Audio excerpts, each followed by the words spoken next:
Vamos con la tercera charla de esta mesa, que sería Conociendo al ictus, tipos y subtipos, a cargo de la doctora María Rico.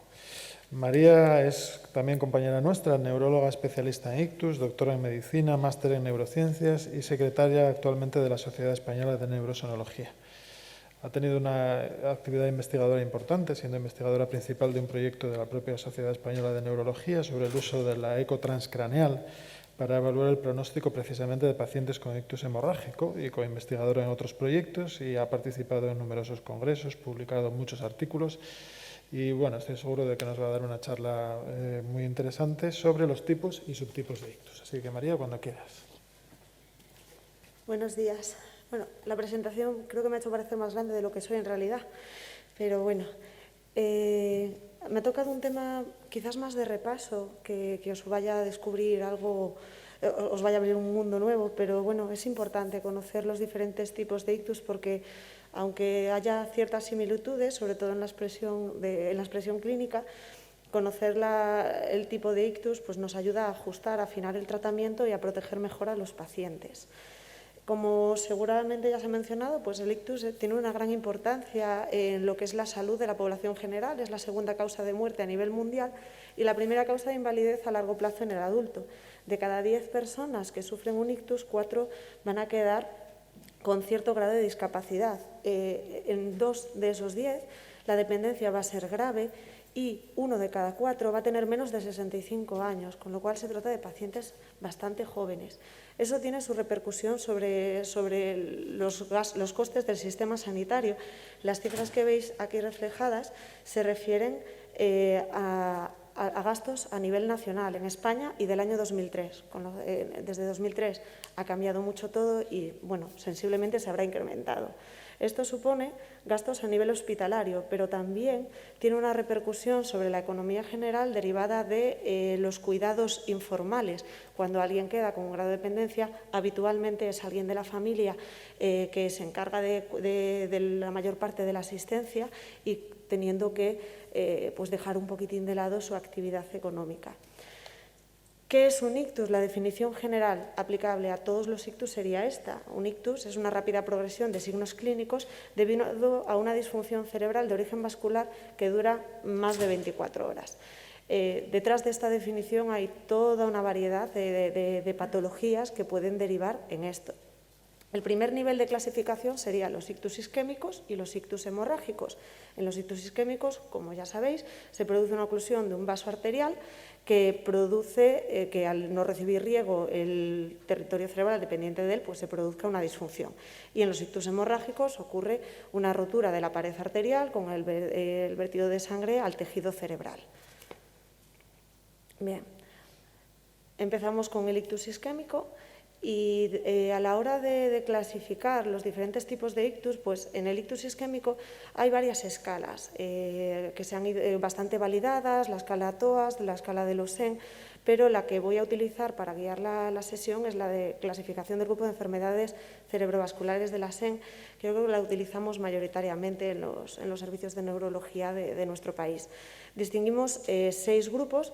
Los 3 grandes grupos serían el aterotrombótico, el cardioembólico y el lacunar, y luego estarían otros 3 de los que hablaremos en las siguientes diapositivas.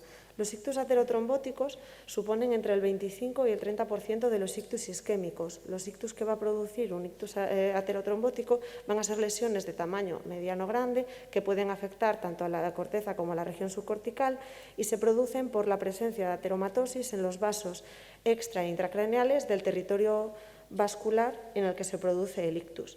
Para etiquetar como tal un ictus aterotrombótico debemos encontrar estenosis de al menos el 50%, pero también cuando hay ateromatosis, aunque no condicione ese 50% de estenosis de los vasos arteriales, si existen asociados factores de riesgo cardiovascular, también se puede etiquetar como tal. ¿Cómo se produce el infarto aterotrombótico? Puede ocurrir que la placa de ateroma sufra pues, una fragmentación, que a efectos prácticos es una herida en el seno de la placa, que favorece la agregación plaquetaria, se forma un trombo sobre la placa y de ahí deriva el ictus. Se puede producir un embolismo por fragmentación de la placa de ateroma, o bien cuando hay una estenosis de alto grado, en un contexto de hipotensión o bajo gasto cardíaco, se puede producir un infarto hemodinámico. Esto solo debería ocurrir si hay una estenosis de al menos el 80%.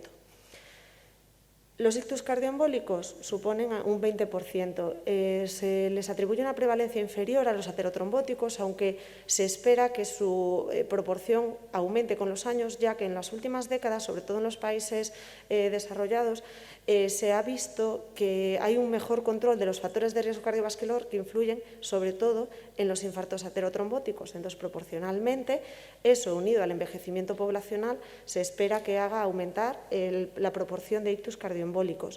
También produce infartos de tamaño mediano o grande y se considera respecto a los aterotrombóticos que como grupo son más incapacitantes, asocian mayor grado de dependencia y de mortalidad. Tienen una serie de características en la neuroimagen que nos pueden hacer sospechar que hay un origen cardioembólico a la hora de guiar los estudios. Como decía, son infartos de tamaño mediano o grande, pero típicamente afectan a la corteza y se puede ver una cuña cortical.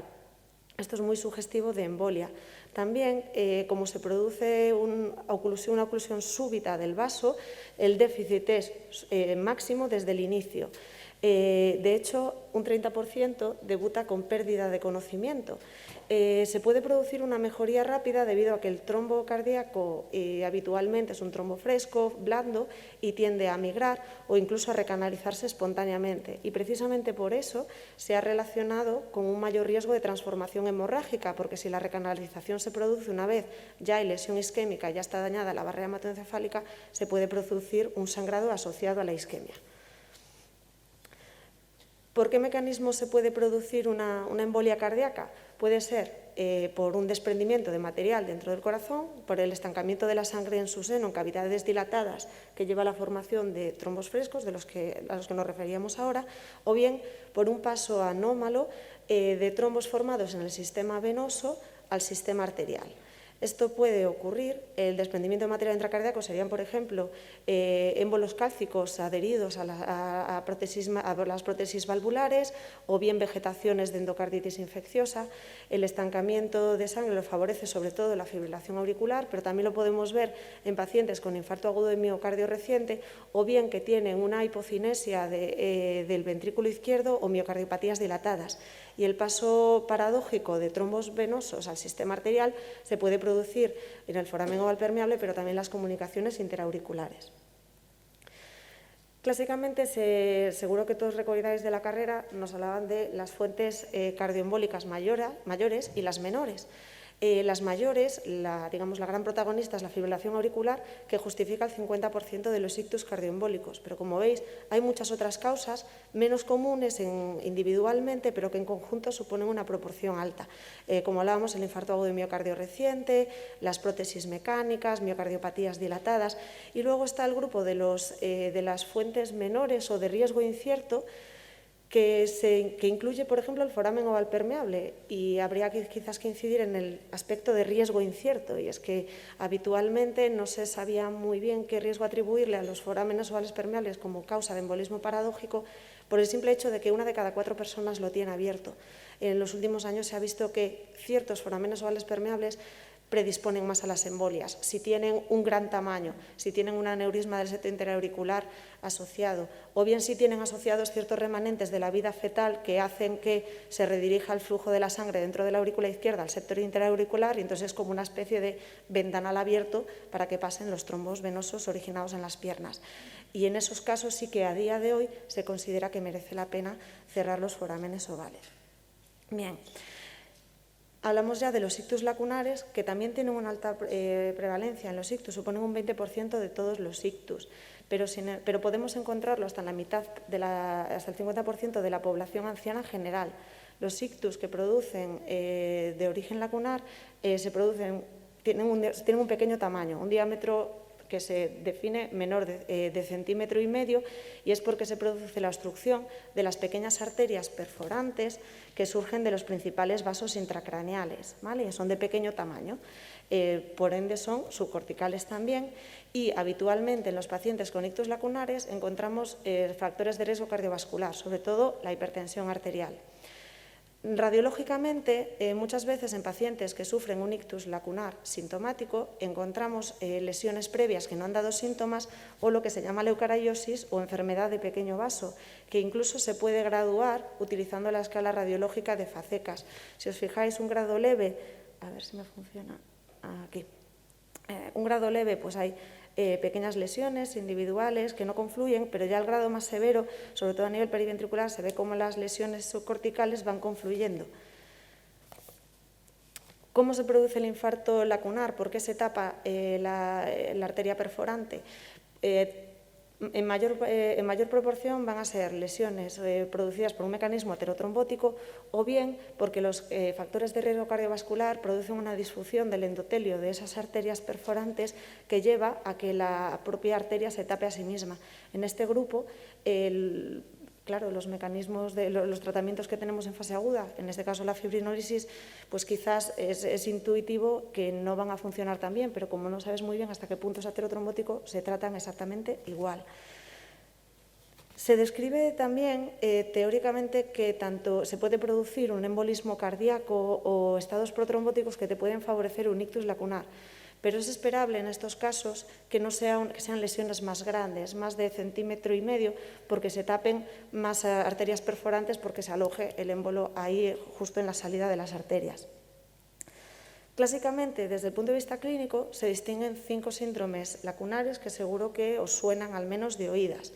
Tenemos el síndrome hemimotor puro, el sensitivo motor y el hemisensitivo puro, que se suelen asociar a lesiones del brazo posterior de la cápsula interna, en el caso de la clínica motora, y el sensitivo por afectación de tálamo, aunque se han descrito en otras localizaciones también. Para que cumpla criterios de síndrome lacunar, en estos 3 tiene que haber una afectación de 2 de los 3 territorios corporales. Por ejemplo, una monoparesia, una mano caída, nunca se justificaría en el contexto de un ictus lacunar. Luego está la hemiparesia ataxia, en el que se produce una ataxia con mayor afectación de la pierna respecto al brazo, y luego la disartria mano torpe, que suele asociar también parálisis facial e incluso en algunos casos disfagia.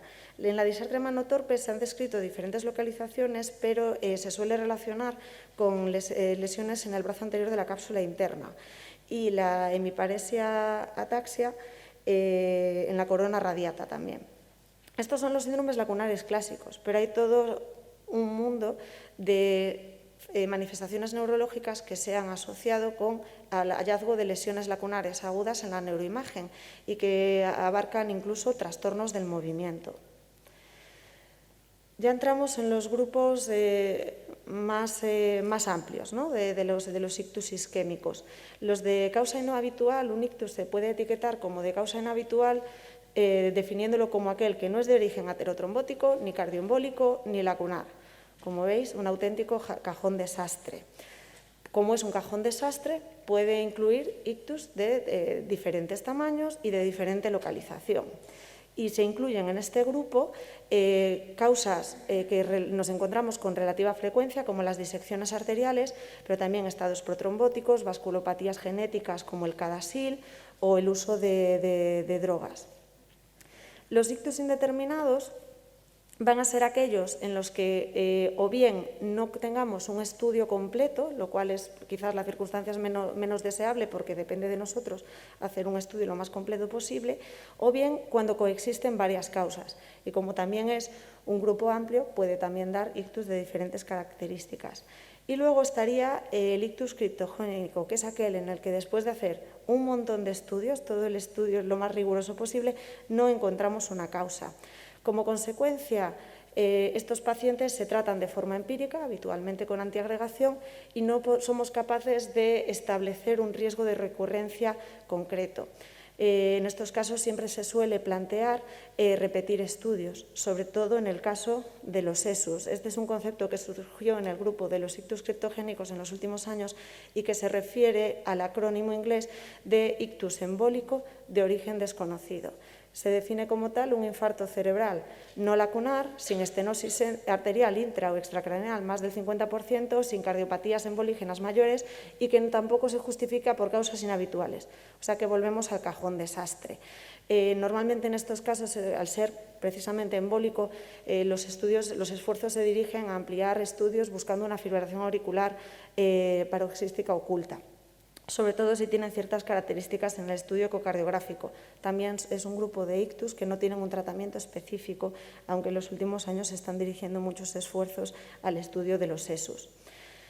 Con esto acabamos la enumeración de los ictus isquémicos y ya pasaríamos a hablar de los ictus hemorrágicos, que en proporción son menos prevalentes, pero que son muy incapacitantes y en las que el armamento terapéutico disponible es, por desgracia, más escaso. A la hora de clasificar, así como en los ictus isquémicos tenemos diversas clasificaciones etiológicas que están muy validadas, las clasificaciones etiológicas de las hemorragias son muy escasas. En los últimos años han surgido un par de ellas que me resultan interesantes. La clasificación SMASH es esta, pero a mí me gusta más, y es en la que voy a centrar la sesión, la clasificación H-Atomic, que surgió en el 2016, la crearon en el Hospital de Sant Pau y me parece muy interesante porque incluye al principio digamos, los dos grandes grupos etiológicos, la H y la A, que son la hipertensión y la angiopatía amiloide, y me parece bastante análoga a la que utilizamos para los ictus isquémicos, con lo cual me parece que tiene una gran utilidad. Además, nos permite atribuir el grado de fiabilidad etiológico a las diferentes causas de ictus hemorrágico y te permite atribuir dos posibles causas incluso. Bien, empezamos por la hemorragia hipertensiva, que es la preponderante en los ictus hemorrágicos. La hipertensión arterial se considera la causa de las hemorragias cerebrales hasta en el 65% de los casos. Y esto se debe a que la hipertensión arterial crónica altera la estructura de la pared arterial, produciendo una hiperplasia intimal con necrosis de fibrinoide y formación de microaneurismas que terminan rompiendo. Esto afecta sobre todo a las arterias perforantes en las que se producen los infartos lacunares y por eso las hemorragias típicamente hipertensivas van a ser de localización profunda. También una crisis hipertensiva aguda puede favorecer un sangrado cerebral, pero suele ser cuando hay lesiones subyacentes o cuando es un incremento muy súbito, muy elevado de la tensión arterial. La angiopatía amiloide es menos frecuente, pero se ve sobre todo en gente mayor, supone un 15% de las hemorragias cerebrales y se produce por el depósito de beta-amiloide en las arterias cerebrales. Esto afecta sobre todo a las arterias corticales y leptomeningias, produciendo de nuevo necrosis fibrinoide y microaneurismas, y precisamente como afecta sobre todo a los vasos corticales y leptomeningias, la hemorragia amiloidea típica va a ser de localización lobar, cortical o incluso subaracnoidea. En la neuroimagen, las hemorragias subaracnoideas de la convexidad, que son las que se atribuyen a la angiopatía amiloidea, se ven como un surco hiperdenso. Hace años llevaba mucha confusión y se llegaban incluso a etiquetar de trombosis venosas, de venas corticales e incluso en algunos casos se decidía anticoagular tras este hallazgo. Las hemorragias lobares, como veis, van a ser corticales, incluso de gran volumen, con sangrado en fase. En la resonancia, la secuencia ideal para verlas, para estudiar las hemorragias, es el gradiente eco, que nos va a permitir ver, por ejemplo, hemosiderosis, que refleja no solo el sangrado subaracnoide de la convexidad, sino también sangrados previos asintomáticos que se hayan producido a nivel de las arterias leptomeningias, y también los microsangrados. Los microsangrados asociados a la angiopatía amiloide cerebral van a localizarse sobre todo a nivel cortical. Si nos encontramos microsangrados localizados en ganglios basales o troncoencéfalo, son más sugestivos de sangrados asociados a la hipertensión, no de angiopatía amiloide cerebral. Para diagnosticar la angiopatía amiloide, de forma definitiva, la única posibilidad es disponer de anatomía patológica, pero eso lógicamente no es algo habitual. Existen unos criterios que se llaman los criterios de Boston, que se basan en una serie de condiciones clínicas y radiológicas que nos permiten establecer en un grado de probabilidad el riesgo, la posibilidad de que el sangrado que sufre el paciente que tenemos delante tenga una angiopatía amiloide cerebral, y es en lo que nos basamos habitualmente para establecer la etiología de nuestros pacientes.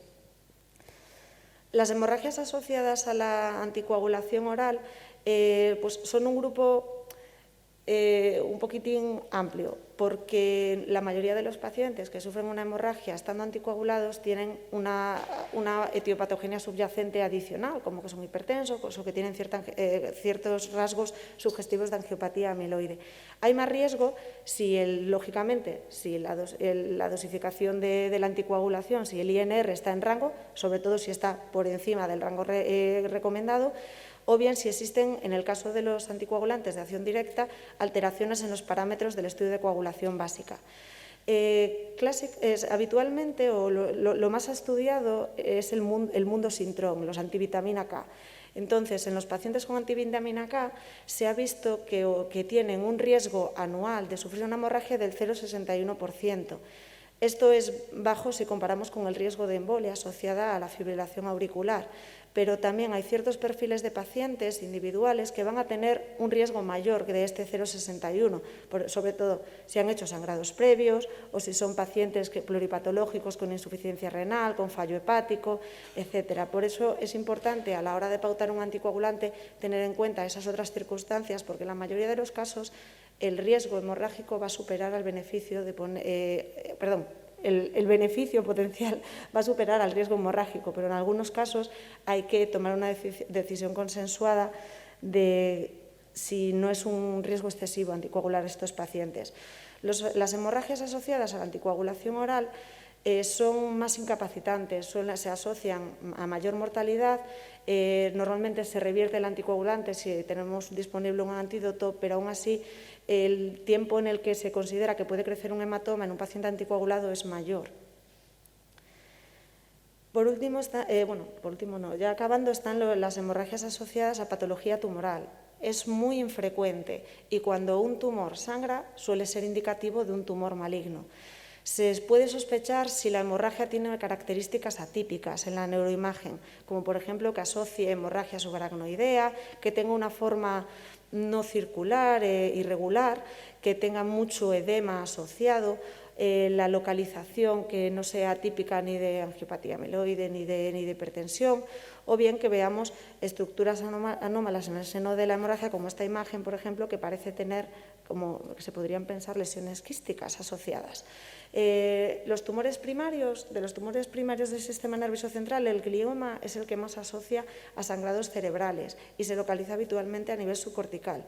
Las metástasis cerebrales se localizan en la unión córtico-subcortical y por orden de frecuencia los tumores sistémicos que más metastatizan a nivel cerebral y con riesgo hemorrágico son el melanoma, el pulmón, el riñón y la mama. Cuando vemos múltiples lesiones es muy sugestivo de metástasis. También, por último, una enfermedad neoplásica puede producir una coagulopatía que favorezca los sangrados espontáneos cerebrales, como puede ocurrir en una leucemia. Dentro de las malformaciones vasculares asociadas a hemorragias, en la clasificación H-Atomic se incluyen estas dos, las malformaciones arteriovenosas y los cavernomas. Os explicaré más adelante por qué nos incluyen los aneurismas. Las malformaciones arteriovenosas son de hecho más frecuentes que los aneurismas y suelen presentarse clínicamente entre los 20 y 40 años. Se pueden presentar mayoritariamente de dos formas, o bien por un sangrado cerebral o bien por crisis epilépticas. Se considera que tienen mayor riesgo de sangrado aquellas malformaciones arteriovenosas que tengan un drenaje venoso profundo, sobre todo si el drenaje venoso depende de una única vena. ¿Vale? Y luego los cavernomas, que son nidos de vasos que no llevan asociado tejido cerebral y que típicamente en la neuroimagen se presentan con esta forma de palomita de maíz, que todos recordamos de la carrera. Se considera que tienen más riesgo de sangrado, los cavernomas, aquellos que tienen localización profundas, o bien en troncoencéfalo, y sobre todo si hay muchos. Cuantos más tengas, pues más riesgo de que uno dé síntomas. El grupo de las hemorragias de causa infrecuente, como veis, es una lista muy amplia. Se incluyen, por ejemplo, los aneurismas cerebrales y se incluyen en este grupo porque la hemorragia cerebral típica de los aneurismas es subaracnoidea, no cerebral. Luego están los pacientes que son sometidos a tratamiento fibrinolítico, que están con heparinas, ciertas enfermedades como el síndrome de vasoconstricción cerebral reversible, las disecciones que cuando afectan a nivel intracraneal se asocian a un mayor riesgo hemorrágico, o el moya-moya, que es una enfermedad que se produce la estenosis de los vasos proximales intracraneales de forma paulatina y se genera una colateralidad de neovasos muy finos y que se consideran muy frágiles y puede producir tanto lesiones isquémicas como hemorrágicas. La encefalopatía posterior reversible, el uso de ciertas drogas recreativas y circunstancias que produzcan picos de tensión arterial, como la eclampsia, el feocomocitoma, etc. Bueno, como veis, es un listado muy amplio, pero si después de completar el estudio hemos descartado todo esto y no llegamos a ninguna conclusión, pues tendremos que decir que la hemorragia es de origen criptogénica. Ya para recordar, dos grandes grupos, el ictus isquémico y el ictus hemorrágico. Y dentro de los isquémicos, los grupos más homogéneos son los infartos cardioembólicos, los aterotrombóticos y los lacunares. Y luego, según la extensión del estudio y los hallazgos que hemos tenido, tendremos que diagnosticarlo de indeterminado, causa inhabitual o criptogénica. Y en el ictus hemorrágico, las dos principales causas, las hemorragias hipertensivas y las asociadas a la angiopatía amiloide cerebral. Luego están, de forma menos frecuente, las tumorales y las malformaciones, y la anticoagulación oral puede estar por medio de cualquiera de estas causas. Y no sé si me ha quedado corta de más, pero es todo lo que os quería explicar.